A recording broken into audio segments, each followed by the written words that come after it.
What's up, everybody? Don't forget to like the video, share, comment, all that good stuff, because we try to grow this channel. Now, I want to talk about Jay-Z deal with the NFL. I didn't really want to jump out there like everybody else because it was a lot of stuff to digest.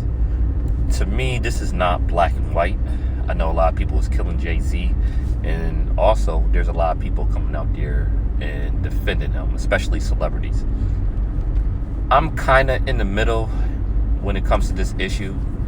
My initial thoughts was this was handled very poorly by Jay-Z and his team, which really surprised me because with Jay usually makes good moves, and for a business standpoint, it was a good move, but the communication and the public relation portion of this was terrible. It was absolutely abysmal. He seemed caught off guard with the questions that was asked.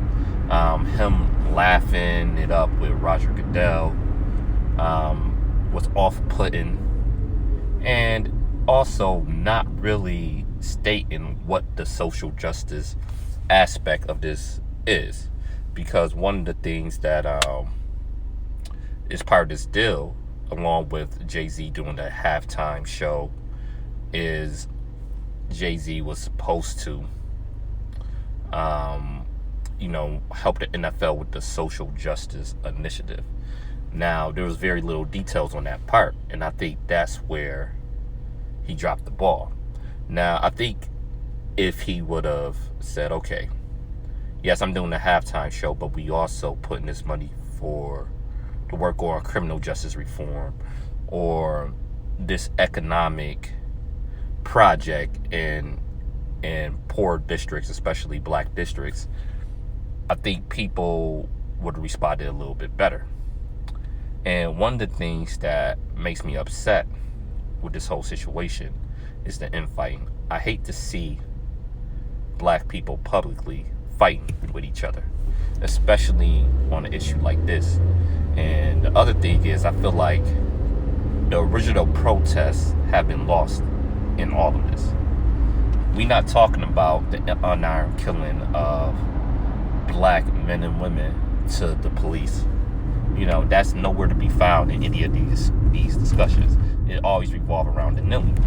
And the kneeling was not the important part. Yes, it was the protest, but the important part was what I just mentioned, is the unarmed black people being murdered by the police, and the police not being held accountable.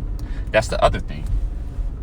Like, we just seen the cop who murdered Eric Gardner, no charges brought to him. Yes, he got fired, but a lot of times when these cops get fired, they make off better than they did before. GoFundMes and crowdfunding are started for them. Like Darren Wilson, that was an example, who killed Michael Brown. A GoFundMe was started for him, and a lot of money was put up for him. So it seems like there's no justice in none of this. I wish Jay-Z would have talked to Kaepernick and Eric Reid before he came out with this deal. But at the same time, I wish Kaepernick would talk a little bit more. I understand he settled the case and it's an NDA, but he doesn't even have to talk specifically about what the NFL is doing. He could talk about some of these issues that's going on in society. I mean, he don't have to be the new Malcolm X or MLK or any type of black leader, because I think we probably beyond that point. But it would be good to hear his voice on certain issues, because he's been extremely quiet, and I still respect Cap immensely.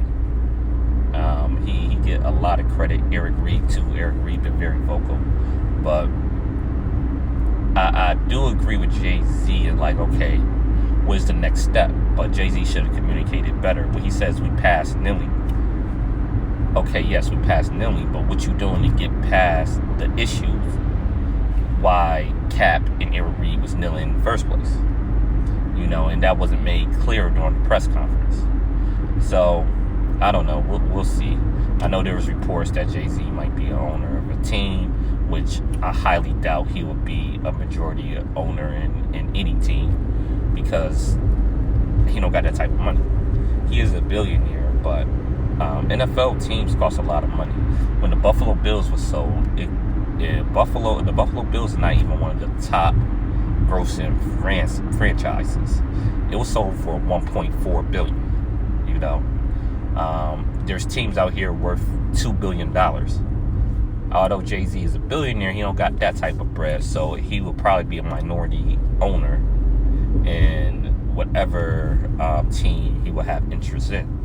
And I'm all for us having a seat at the table. I think we need black people in these positions, and I know some people disagree with me a little bit, because it's that theory where, you know, you don't change the system eventually changes you, which I understand, but I think we have to try, because we live in this type of society.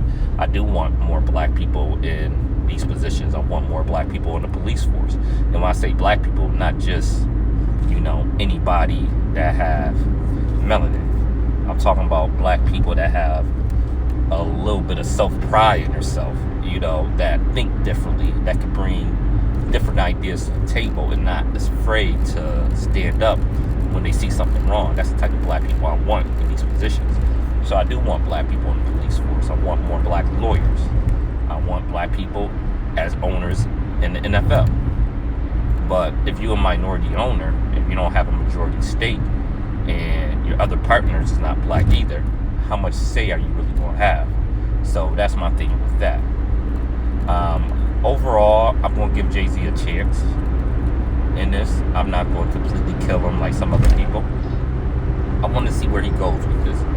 Now, he's going to have to make progress on the social justice initiatives portion, and he's going to have to start giving specific details on that. You know, he definitely is, because that's where I think the rubber meets the road, as that saying goes. Okay, what's your social justice initiatives going to be? Where y'all putting money to, and how much of the money is actually going to the cause? Because, like, with the NFL breast cancer awareness, you know, a study came out, like, only about 10% of the money that the NFL do for breast cancer awareness actually go to funding for breast cancer. You know, the NFL is a big business, so I want to see details. I'm going to give him a little bit more of a chance. Maybe because I like Jay-Z, and I do. I am a fan of his, but, you know, I stand nobody. Everybody can be called out when they're wrong, even if you're a fan of the person. So that's where I'm at with it. Cap, make your voice known a little bit more, man. And just one more thing, people that criticize Kaepernick for the settlement, I think it's an apple and oranges type of situation. The NFL is worth billions and billions of dollars. They got more money to drag out the lawsuit than Cap. Cap made good money in his career, but he don't got NFL type of money. And what he settled for was money owed to him. It wasn't like he got bought out. That was the money that the NFL owed him for sabotaging his career, for sabotaging his and Eric Reid's career. Even though Eric Reid's still in the NFL, he could have made more money because he's a good player. So that's where we at with it right now. So that's the money that was owed to Cap, but I do want Cap to speak out a little bit more. It's not a good look for his girlfriend to be speaking out so heavily about this issue, and you not talking about it.